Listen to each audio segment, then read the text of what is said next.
Each and every Monday is $9 Monday at WagerTalk.com. All daily picks packages are priced at only $9, including $40 5% best bets.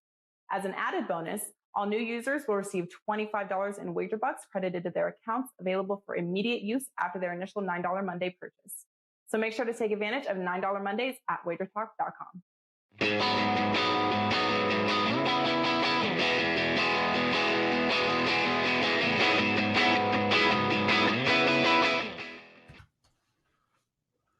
Welcome, everybody. It's a new week. I am Lawrence Presman. That's Teddy Covers. It is August 16th. You're watching Wager Talk Today. And Theodore, Teddy, we got a big show today. We are starting, you and I, our NFL preview. We'll be doing a different division every day moving forward. And we're going to be doing the AFC East today. We also have Marco D'Angelo joining us right off the top. He's going to talk Cubs, Cincinnati, Braves versus Marlins, and an NFL X game, Detroit at Pittsburgh. Bryan Leonard, Houston, Kansas City baseball game, Cleveland, Minnesota, and a college football game, Fresno State hosting Connecticut. Well, let's start with, how did your weekend go, brother? It seemed like all you had to do was take an under in an NFL X game and you could go to bed smiling. What went down? Sure. We'll talk about the unders when we talk about what did Bettors earn. I had a crappy weekend. I did nothing right. I threw out nothing but winners. And in NFL X, I was really frustrated, dude, because the short list was good and the results were bad. And that's not something I enjoy. And it was about midday on Saturday where I'm like, you remember this, dummy? The super obvious stuff, the stuff that everybody bets, doesn't pan out necessarily as well. And the stuff where you find the nuance and you read in between the line of the coach's quotes and the markets don't move, that tends to work out better. So unfortunately this weekend, I went with the obvious stuff, and the obvious stuff lost, Prez, in NFL X. So we'll rebound and look to get back on track in week 2. What about yourself? How was your weekend?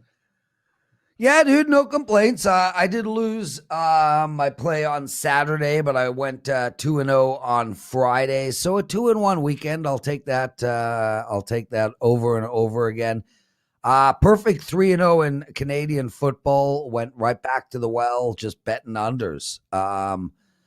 Yeah, so I'm pretty pleased. It's $9 Mondays today, Teddy. I've got an NFL futures bet plus a bonus, 3 more bets inside of my package. So you guys could head over to WagerTalk.com, grab another NFL future bet from me for only $9, bro. Oh, I'm sorry. I was struggling with the audio. Did you throw to me what I learned? I can handle that. No, yeah, sure. What did you learn? Let's talk about these NFL. Let's talk about the NFL unders this last weekend. And again, we came into the weekend talking about how in 2018 and 2019, the last time we'd seen an NFL preseason, that week 1 was an enormous over week in the last 2 preseasons. But what does it take for games to go over the total? Again, this weekend we saw 16 games, 3 overs cash, 3 and 13 to the under. NFL games is not like, let's say, basketball, what has to do with pace. NFL games, when you talk about overs and unders, you're talking about really 3 factors. The first one, big plays. The second one, red zone execution. Maybe that's the third one as well. Those are the 2 big things. The third one for a preseason game is mobile quarterbacks in the second half who can run and make plays when everything breaks down, like happened throughout the second half of most of these games. So this was the exact opposite of what we saw 2 years ago and 3 years ago, because the red zone execution across the league was terrible. And I think a lot of coaches were keeping some of their better red zone plays under wraps in the preseason. But more than anything else, we didn't have the big play TDs, the defensive scores, the special team scores, the 80-yard catch and runs. In fact, all 3 games that went over, Indy, Carolina went over. Chuba Hubbard, the 59-yard run. Ellinger with the 2 late TD drives, using his feet. That was big play. And a mobile quarterback.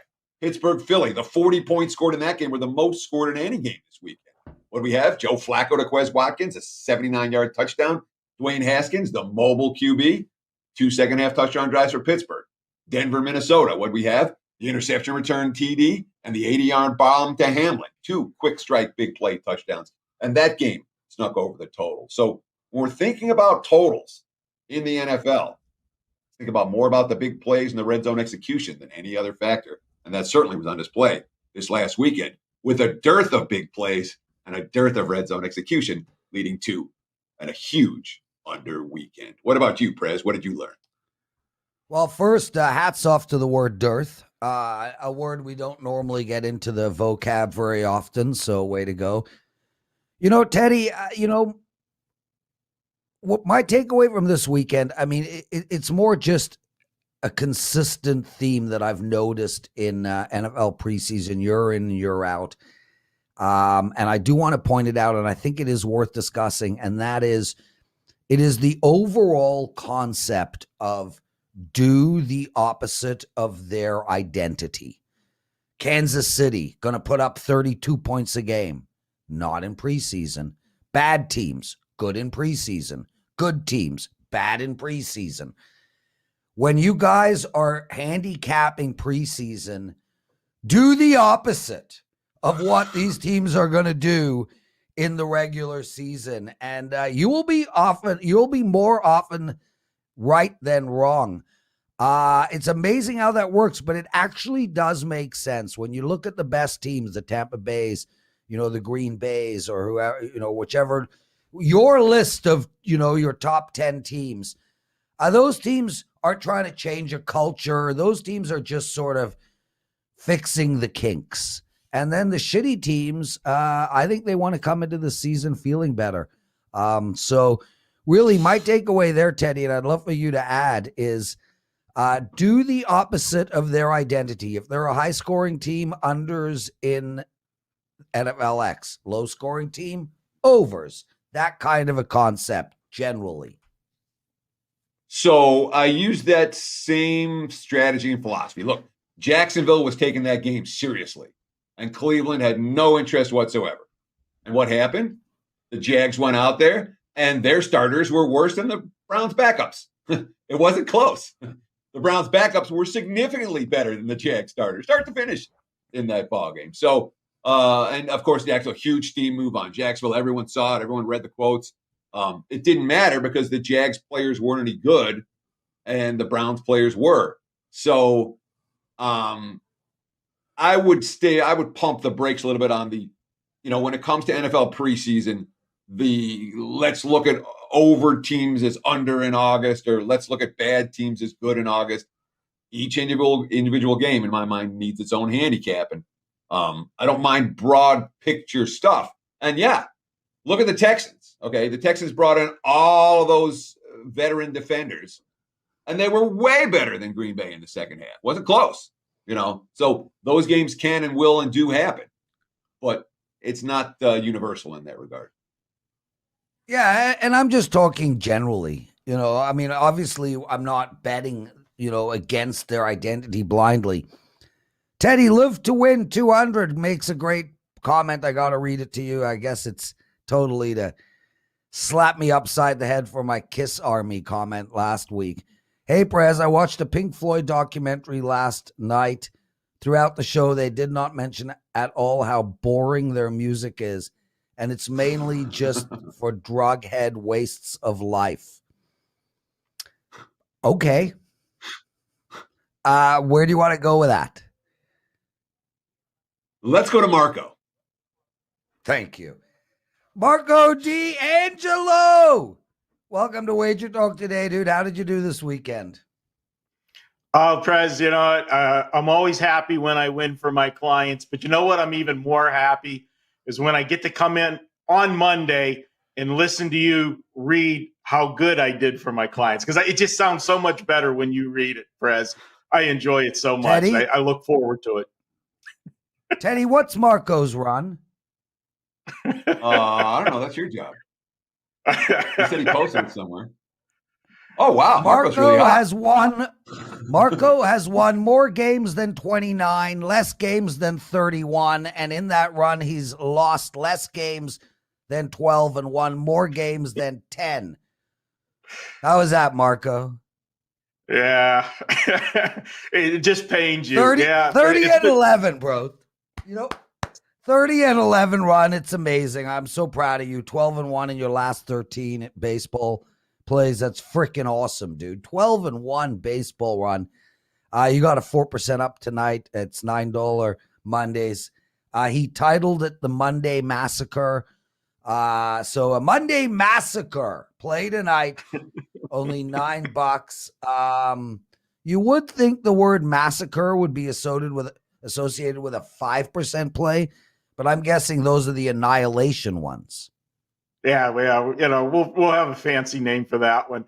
Prez, I want to add one thing to you and Teddy's recap of the weekend and your theories in that. There's still one theory that's out there that is automatic, and they try. It got close this week, but it still got there. John Harbaugh in preseason, you just don't step in front of that train. He got the money again, even without Lamar Jackson. So that train keeps going. Well, it took a +4 turnover edge and a fourth quarter touchdown with the 2-point conversion in order to cover that spread. Wasn't easy for Ball. A lot of these wins for the Ravens in recent years have been easy, and they won, but that's a red flag. Much like Zimmer showed us red flags 2 years ago, and then obviously he lost by 4 touchdowns as a favorite this past weekend. I enjoyed that one. I actually had Denver in that game, so it was easy. I enjoy. We're 2-0 in preseason, so we're very selective in preseason, and we pick our spots. But I did like that one. Nice. Let's get into it, dude. Cincinnati playing the Chicago Cubs today, 7:10 p.m. Eastern game. Wade Miley versus Justin Steele, and -215, 9.5 on tap. Cincinnati, they can't afford to lose these games, Marco. How do we handicap this one? Oh, this is simple, Prez. The Cubs right now, they are just an absolute train wreck, and they've been that since the trade deadline.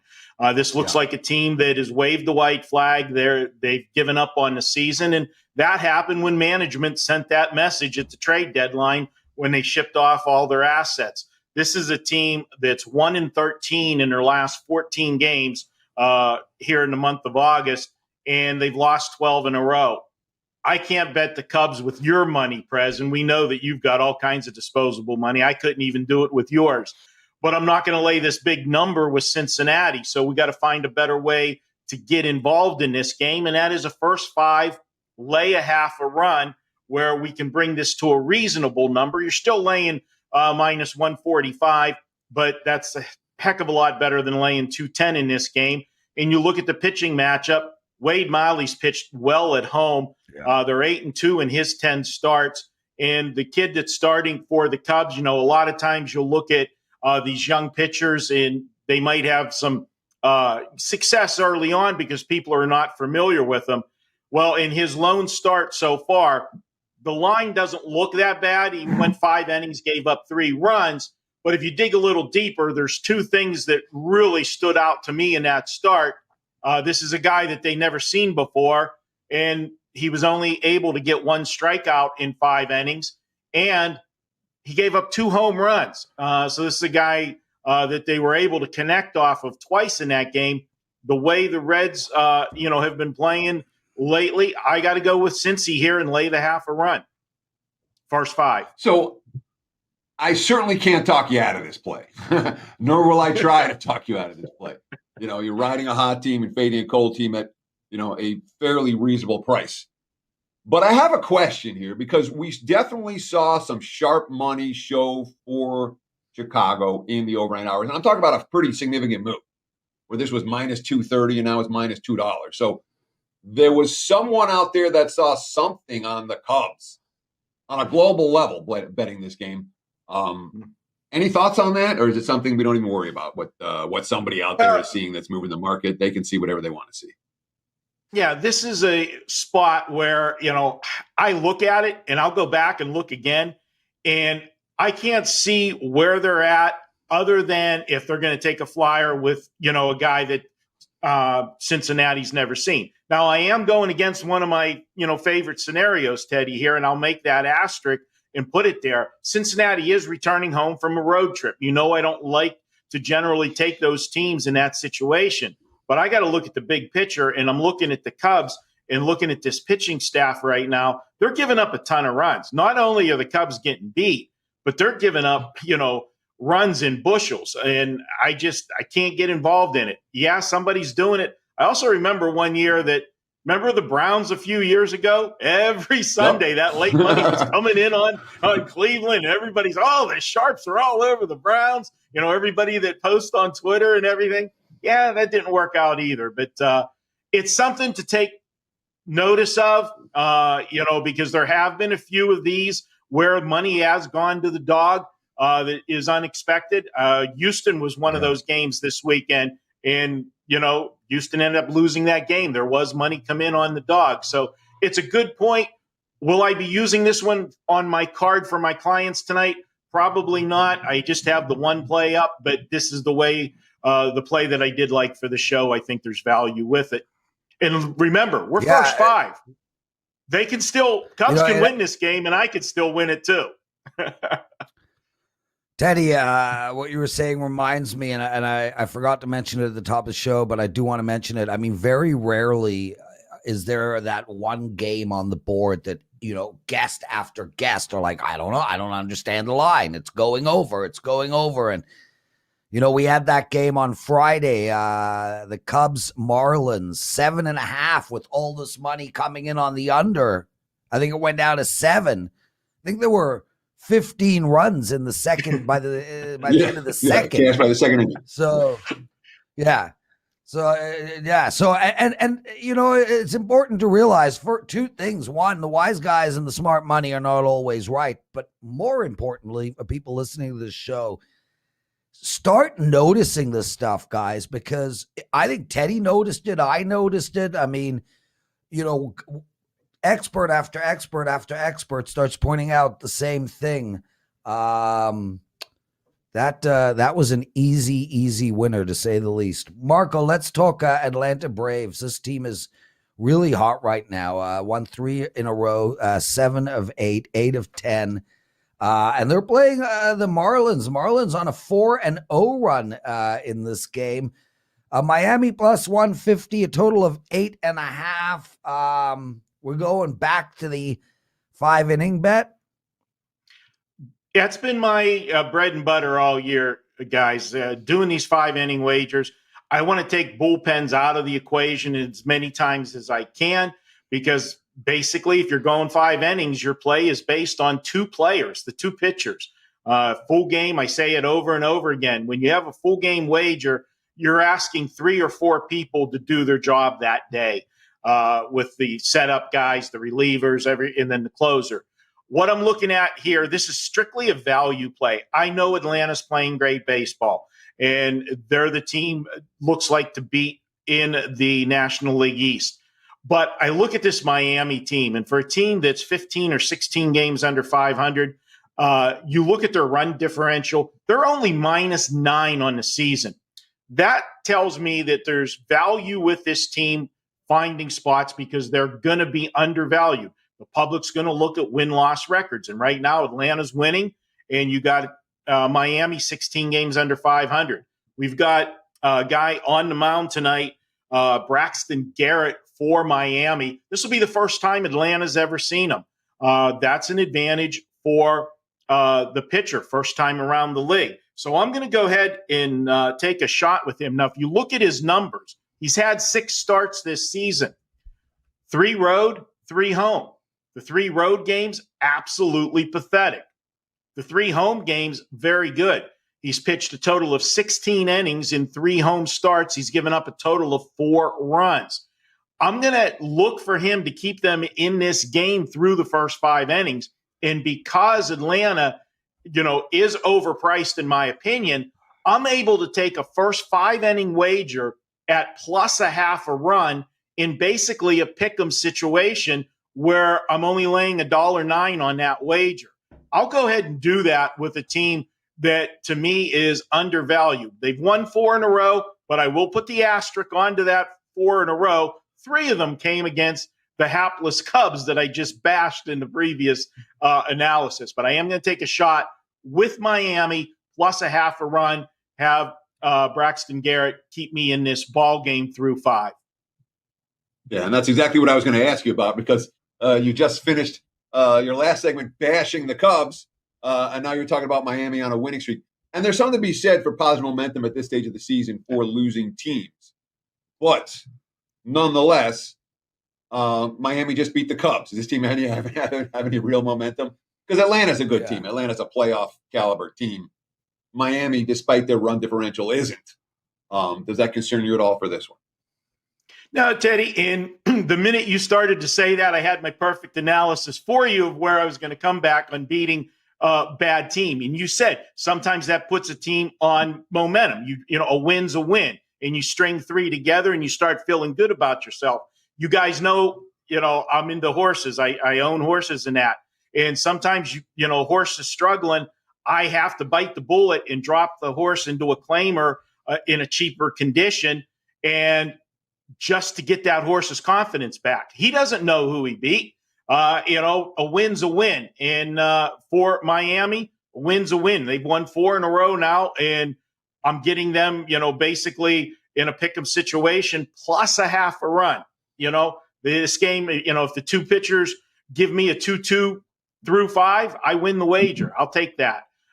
With a team that on the season, and that's a full body of work, Teddy, there are only 9 games or 9 runs, differential. Marco. Their run differential says they should be in second place in the NL East. Marco D'Angelo. Marco, we got to keep this show moving. Best line of the day. I'm into horses. Detroit and Pittsburgh in NFL Week 2. Pittsburgh -6, total of 37. You've got a bet for us on this game? Yeah, I'm going to look at the under in this one. And I know, there's going to be an adjustment with the books this week because of all of the unders last week. But this was one of the teams that went over, as Teddy said. The Steeler game went over. And we haven't had Ben Roethlisberger yet. So that would indicate you would think more points. I think you're going to see Big Ben. This is early in the week, and this is dangerous when you're doing preseason games this early. You want to read the coach's quotes and everything before I finalize anything. But I would expect to see Ben for a series or 2 this week. It's the first home game. They held him out the first 2 games. And with that said, when Ben's in there, we are going to see the ball being run. And the Steelers last week did run the football 42 times.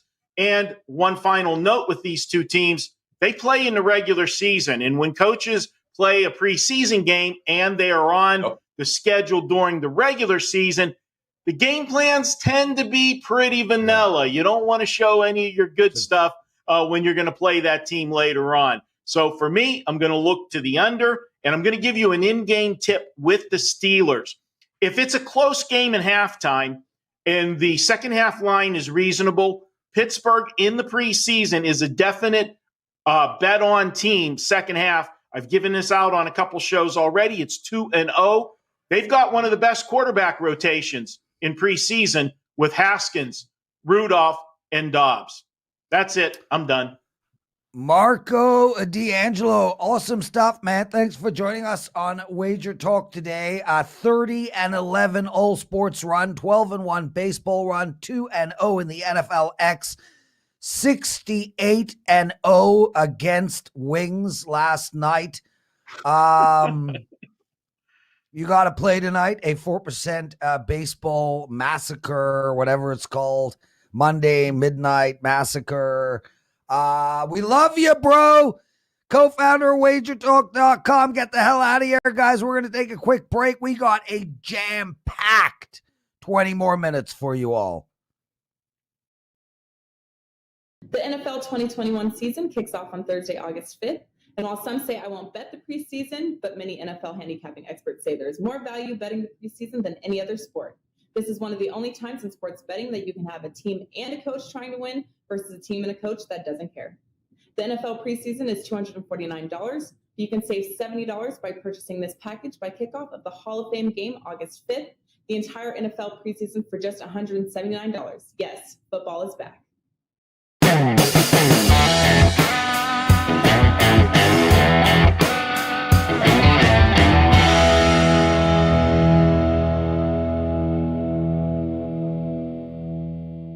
It is time for today's big game breakdown. We're going to break down the Giants and the Mets. Looking at the WagerTalk live odds screen right now, I'm seeing the Giants about a $2 favorite in most places.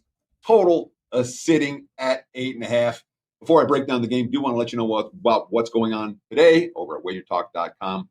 $9 Mondays. Do have a pair of selections up in MLB. 67% baseball run over the last 10 days, 60% in MLB dating back to May. It's been steady. It's been consistent. You can get on board $9 Monday, a pair of selections up for this evening right now over at WagerTalk and or sportsmemo.com.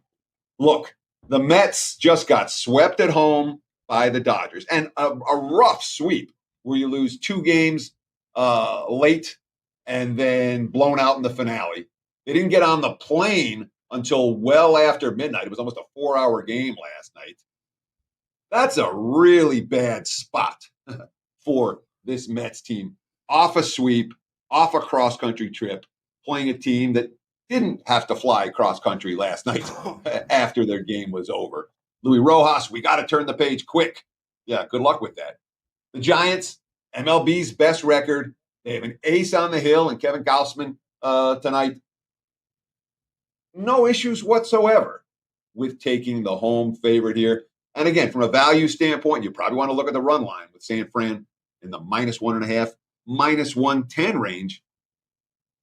I have no arguments with that. I have no arguments taking the Giants any way you want to look at them from a situational standpoint. This is about as bad a spot as you'll find in MLB. Giants in the run line, worth a wager for this better. There you have it, Prez. A big game breakdown, my friend. Back to you at WagerTalk Today. Teddy covers outstanding. Teddy, what we're going to do every day, we're going to take a look at a new division in the NFL. And when we're all done that, we'll take audiences, et cetera, et cetera. Today, we're talking AFC East. Guys, if you want to deep dive into this division, my YouTube video, the NFL Presidential Address, I put it up a couple of weeks ago. I spent about 20 minutes going into this division. Also, the AFC North video for the NFL Presidential Address is up as of this morning. So check that out. Teddy, I'm going to speak to you about this. A lot of my thoughts are in those videos. I'm going to start with you and, division winners. For me, I look at this division and I see this division as a one-team race. I struggle to believe that Miami and New England are capable of running with the Bills this year. Clearly, you disagree. I like the Bills -150 to win this division. I am curious your take on the division winner and if there is a potential bet there. Well, let's start with the lines, Prez. You have the lines for the division so we can give our audience the current numbers that we're talking about in terms of win totals. I certainly do. Buffalo -1. I mean, look, they're different at all books. Buffalo -150. Miami at anywhere from +300 to 340. The Patriots +350. And the New York Jets plus whatever you want it to be. Sure. And the one bet I will not be making here is on the New York Jets. I don't think that, there are, in my mind, 3 potential division winners and 1 clear bottom feeder. All right. When we look at Buffalo, I'm with you. The depth is there for the Buffalo Bills. The skill position talent play, the quarterback play, the coaching. There's nothing we don't like about Buffalo. But I'm not willing to anoint the Bills as division champs because I think Miami and New England are both capable. All right. And I know the wise guys are down on the Dolphins this year. They're looking at last year's advanced metrics and saying Miami wasn't as good as we think they are. Or as a record would indicate. I look at Miami and say this is an undervalued commodity that the markets don't respect with what might be the best defense in the NFL. Certainly one of the best defense in the NFL. And if you're going to make an argument for another elite defense, the Patriots are right there with them. Even we don't know what New England's going to look like offensively necessarily. I don't know they're going to be a team that's going to blow up and score points in bunches, but this is a Patriots defense that is absolutely loaded and deep. So we're talking about three of the better defensive teams in the NFL, all in the same division. I wouldn't, not the Bills don't deserve to be favorites, but I look at Miami and New England as live in that division. I don't look at it as a one-team race. Yeah, Teddy, me and you could not disagree more. I mean, look, I look at Miami and New England and I say, okay, they've got a good defense, but are there really strong playmakers? I mean, both teams lack, especially New England, a pass rush. Their secondaries are outstanding. I understand their defense is good, but I'm not. I think they'll be able to keep other teams off the field. What I don't think they'll be able to do is actually score. Now, the defense is not supposed to score, but I don't see either of these two defenses as defenses that are going to change the complexion of the game. I think from an offense perspective, hey, we're allowed to disagree, and I don't make faces. I'm allowed to make funny looks. Yeah. I love making the funny looks when you talk. I look at both New England and the Dolphins, and I just don't see playmakers. I look at New England, I'm like, who is their wide receiving core? Their running game, okay. Who's their quarterback this year? We don't know yet. They have a good tight end core, a good coach, and I think they'll be able to stop the run. I look at Miami as a team that's going to regress, to be quite honest with you. Last year, they finished 10-6. I see them going 9-8 this year, Teddy. The win-loss record on Miami is 9-5. I lean on the under. The win-loss record for the Pats, 9-5. I lean on the under as that as well. I just see lack of playmakers on both of these teams. Whereas I look at the Bills and I think, they just added Emmanuel Sanders. Now they've got Diggs, Sanders, Cole Beasley in the slot. Look, Singletary, their running game, that was their weak spot last year. But, with Josh Allen running as well, they have the chance to put up over 1,000 rushing yards easily. And I think the Bills defense is better than they were last year. So me and you are not on the same page. Anything really quickly you want to add? Yeah, I mean, so I'm with you on the Patriots' lack of playmakers. I'm not with you on Miami's lack of playmakers. They got Devontae Parker, Jalen Waddle, William Fuller, Albert Wilson, up and down the line, Jakeem Grant. They are loaded. Lynn Bowden is a third stringer for them right now. Lynn Bowden was a playmaker who the Raiders had to get rid of because of off-field incidents. The Dolphins are loaded with guys that can get the ball in their hands and take it to the house. The Patriots aren't, but that's not the Patriots' game plan. The Patriots' game plan this year is going to be to line up and move you off the football. And they're going to play the antithesis of what the modern NFL style is with all big plays. And they're going to wear teams down. And they're going to win a lot of games in the fourth quarter. That's Belichick's MO. So, Buffalo is one injury away from being weaker or equal to either one of those teams. Steph Diggs gets hurt, Buffalo's right there with Miami or no chance. Josh Allen gets hurt, they're worse. Yes. So, yes. Yeah.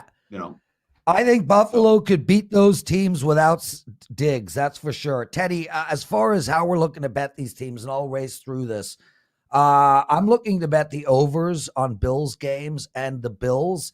I'm looking to bet unders on the Dolphins and the Pats, especially the Pats. I think if you bet every game under for New England all year long, blind, you're going to win. And as far as the Jets go, Teddy, this team is an over team for sure. Their defense might be the worst. Well, not the worst in the league, but they have a good front seven, but their secondary is a total mess. It'll be interesting to see what Saleh does, though, because he is a defensive-minded coach. But I'm looking to bet overs on the Jets. Any quick thoughts there, and then we'll bring in Bryan Leonard? I want no part of any overs with the Jets. The Jets will not be able to move the football. They are a dead nuts under team, and I'm really surprised that you came out with that because the Jets, on paper, much better defensively than offensively, at least in my opinion.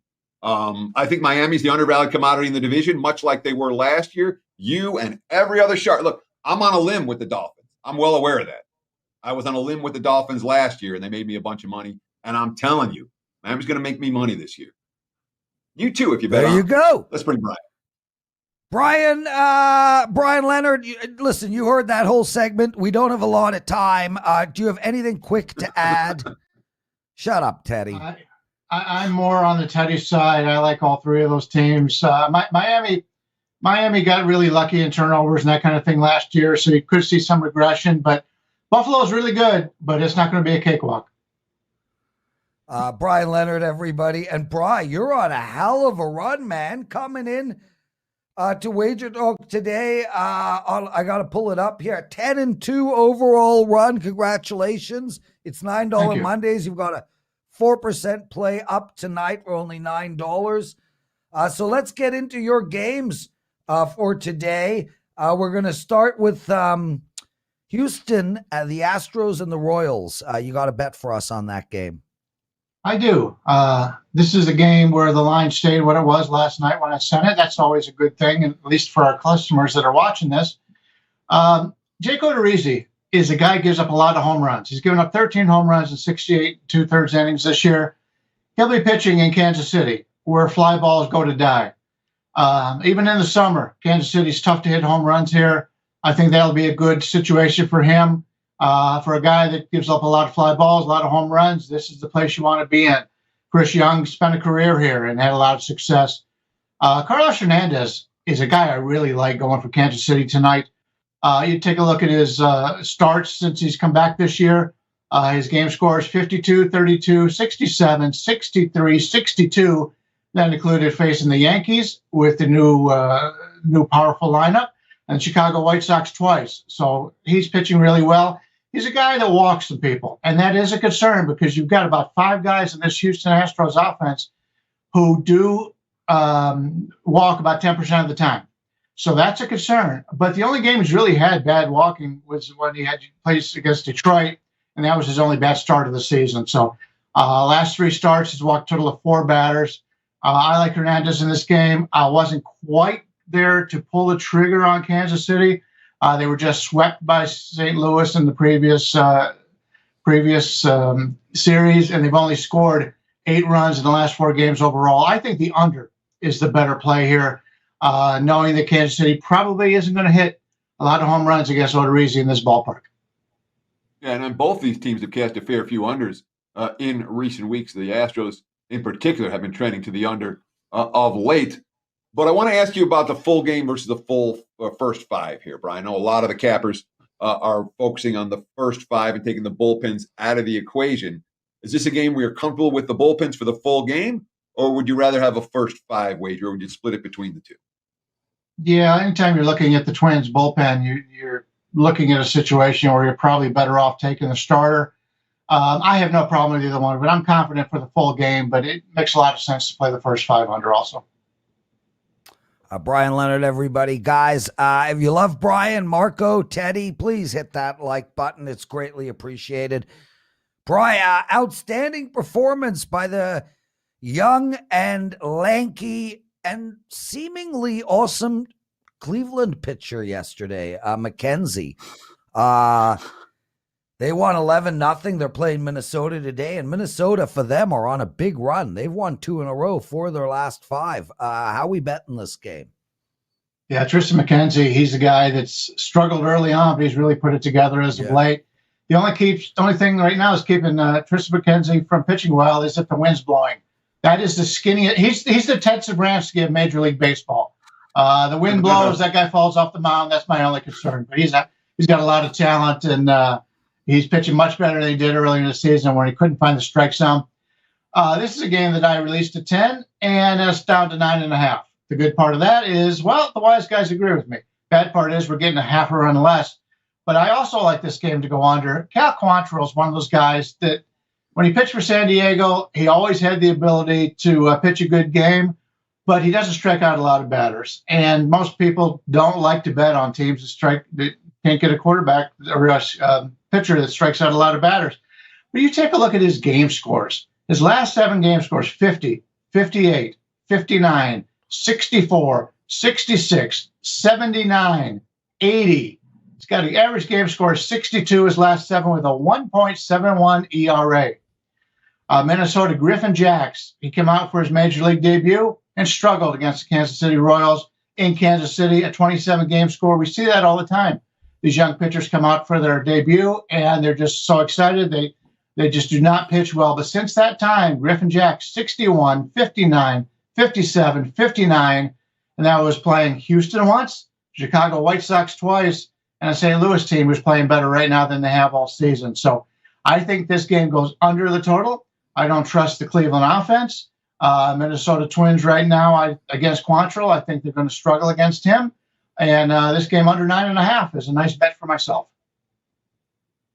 How come Quantrill's not getting any respect? And really, he isn't getting any respect in the betting markets. I guess today is the first time that we've seen some significant under money come in as he's playing. But we're talking about a guy, his last 6 starts, he's given up 6 runs. Sorry, 6 earned runs, 7 runs total. There was 1 unearned run in a loss to the 2-1 loss to the White Sox. Do you think Quantrill right now, and of course, 21 strikeouts over his last 3 starts. Talked about how he hadn't been striking out batters. He's been striking them out of late. Is this an undervalued hurler worthy of wagering on down the stretch, or is this kind of just a blip for Quantrill and someone who we may not trust as much moving forward? I came into this on the season thinking not much of him. I thought he was probably a quad A starter, but he's pitched so well lately, and I've watched the games. He's not impressive if you watch him, but he's able to get the wins, and he's able to pitch well, and he keeps the opposition off balance. He's sort of like a Dallas Keuchel. He's one of those guys that you watch him pitch, and you wonder how the hell this guy gets this stuff done, and he's been very good. So, right now when he's pitching well, you don't want to go against him. Bryan Leonard, everybody. Teddy, Superman, one of our best listeners ever of all time, puts timestamps on some of our shows. He writes, your comedy gold, same backdrop and same jacket for decades. I want to point out just quickly, Teddy changes his jacket. That is not the same jacket. Normally he's in blue. As far as the backdrop goes, that's never. I mean, we're going to see that backdrop in like 40 years' time. It'll still be there. Bry, Fresno State hosting UConn, college football right around the corner. How you betting this game? Yeah, this one's one of the ones that are pretty interesting. You've got a Connecticut team who didn't play last year. They set out, and it's been a long time since this team has taken the field. And Randy Edsall, I have ranked out of my head coaches 114th. He is not a good head coach. This is not a good football team who hasn't played in a year. And they're traveling cross country to play in altitude in Fresno State, one of the toughest home venues in college football. If you haven't played there before, they're pretty wild out there in Fresno. Fresno's got a team. Take a look at the talent edges. They're not a whole lot better than Connecticut from a talent standpoint, but I like the coaching staff. I think they're just a very good coaching staff. The recruiting is a little bit better. They're about 20 points better, 20 spots better in the recruiting ranks. And Fresno has a team that has a quality history. The fans come out to watch them, and they're playing in altitude in this game. They played last year, 3-3 for the new coach. I think Fresno comes out here. I made this line about 31. We're looking at 27.5. As long as it stays below 28, I think we've got a decent bet here. And it's tough to make cases in football this far out. But Fresno's a team I'm looking to bet on this year. Connecticut's a team I'm looking to bet against. And if you look at Connecticut, the last 5 years, 8-18 against the spread on the road. Any chance you got to fade Connecticut on the road, I'm going to do it. So unless this line gets up over 28, it's still a very good value. Bryan Leonard, everybody, 10-2 all sports run. He's got a 4% play up tonight. Bryan, I've done the promotion for you. Thanks for joining us. Have an amazing week, and we'll see you either end of this week or early next. You're one of the best guests we got. Get out of here, guys. And it's time, everybody. The daily presidential address. Let's go.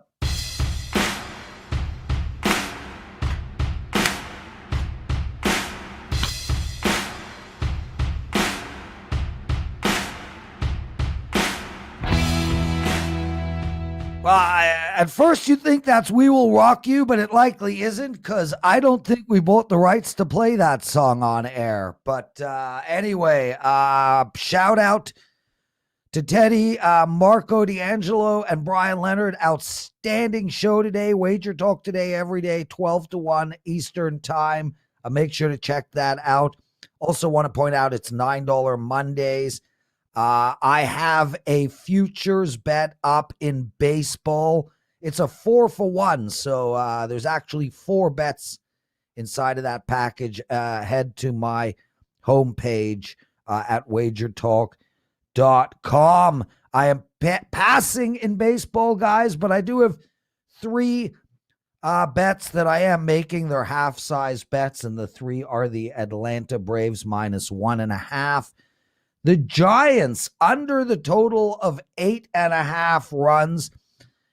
And the Chicago White Sox -1.5. Be a little careful on that one. I need Oakland to start losing games for my Blue Jays, but no, I'm kidding. I love the White Sox tonight. Keuchel on the mound. That's it. So Atlanta -1.5. Giants under 8.5. White Sox -105. Check out my future bet. Check out Wager Talk $9 Mondays. Teddy, I got a swimming pool to go to and a turkey sandwich to eat. Take us home. Sure, that's going to wrap it for the Monday edition of Wager Talk Today. We'll do it again tomorrow, same time, same channel, 9 a.m. here on the left coast, noon for you back east. Be sure to stay tuned for my opening line report. We're going to go through all 16 games of the Week 2 NFL preseason schedule with Drew Martin coming up in about 15 minutes right here on the Wager Talk YouTube channel. All that said, between now and tomorrow, enjoy the games and good luck tonight. Cheers.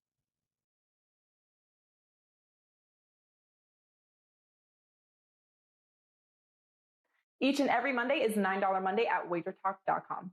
All daily picks packages are priced at only $9, including $40 5% best bets. As an added bonus, all new users will receive $25 in wager bucks credited to their accounts, available for immediate use after their initial $9 Monday purchase. So make sure to take advantage of $9 Mondays at WagerTalk.com.